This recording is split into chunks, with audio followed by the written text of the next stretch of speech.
এই চ্যানেলে সম্প্রচারিত সকল খবরই সচেতনতামূলক এবং শিক্ষণীয়, কোনো কিছুই প্রভাবিত নয়। তৃণমূল কংগ্রেস পরিচালিত সমবায়ে টাকা তছরূপের অভিযোগ। সমবায়ের সামনে বিক্ষোভ গ্রাহকদের। সমবায়ে কোটি কোটি টাকা তছরূপের অভিযোগ তুলে সমবায়ের সামনে বিক্ষোভে সামিল গ্রাহকরা। শনিবার সকালে এমনই ছবি দেখা গেল মহিষাদলের ব্লকের কেশবপুর জালপাই রাধাকৃষ্ণ সমবায় কৃষি উন্নয়ন সমিতিতে। তৃণমূল পরিচালিত সমবায়ে কোটি কোটি টাকা তছরূপ হয়েছে। গ্রাহকরা দীর্ঘদিন ধরে অভিযোগ জানালেও সমবায় কর্তৃপক্ষ কোনো ব্যবস্থা গ্রহণ করেনি। এই দিন বিক্ষোভে সামিল হন গ্রাহকরা। বিক্ষোভকারীদের অভিযোগ, সমবায়ে প্রায় 3 কোটি টাকার তছরূপ হয়েছে। হিসাব চাইলে সেই হিসেব দেখানো হয় না।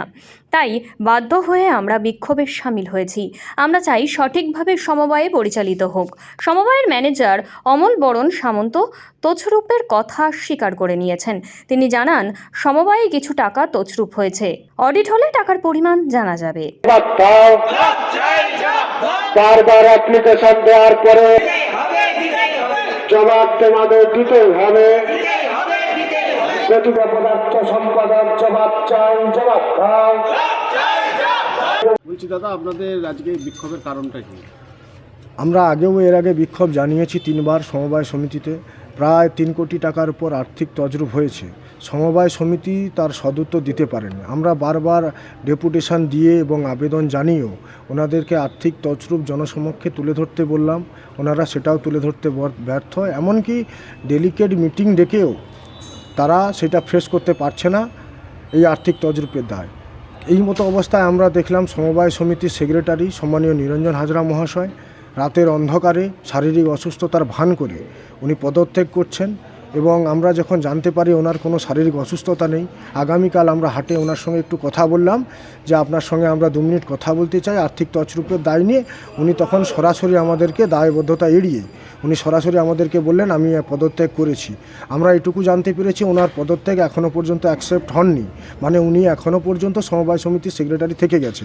তারপরেও এই আর্থিক তছরূপ হয়েছে কোটি কোটি টাকা। তাই আমরা সমবায় বাঁচাও কমিটির নেতৃত্বে এই আন্দোলনে বসেছি সাধারণ মানুষের যোগ্য টাকা ফিরিয়ে দিতে।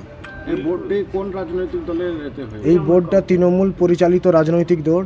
আপনারা একটা সময় জানবেন এই বোর্ডে সমবায় ভোট নিয়ে স্থানীয় বিধায়ক তিলক চক্রবর্তী একসময় বাইরের কিছু গুন্ডা বাহিনী নিয়ে এসে কি দাপাদাপি করে এই বোর্ড দখল করেছিল।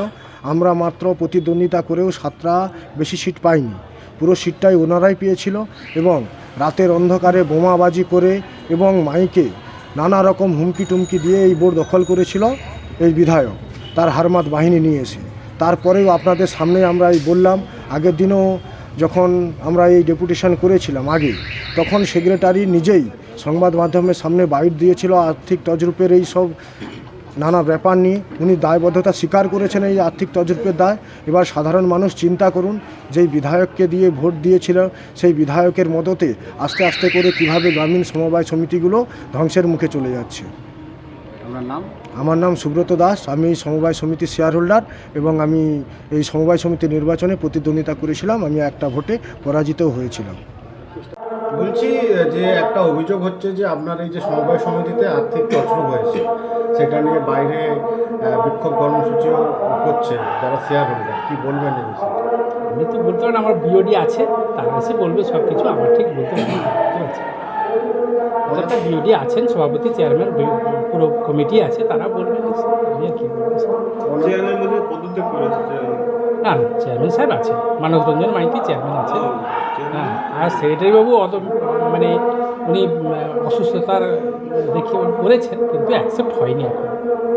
হ্যাঁ, আর্থিক তছরূপের যে একটা বিষয় বলছে, এই বিষয়ে কি আপনি ওয়াকিবহাল আছেন? হ্যাঁ, কিছুটা হয়েছে, আর্থিক হয়েছে কিছুটা।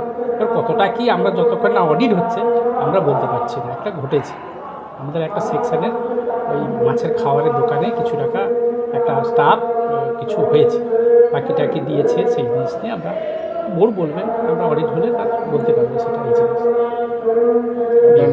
আমার নাম অমল বরণ সামন্ত, ম্যানেজার কেশবপুর জালপাই রাধাকৃষ্ণ সমবায় সমিতি।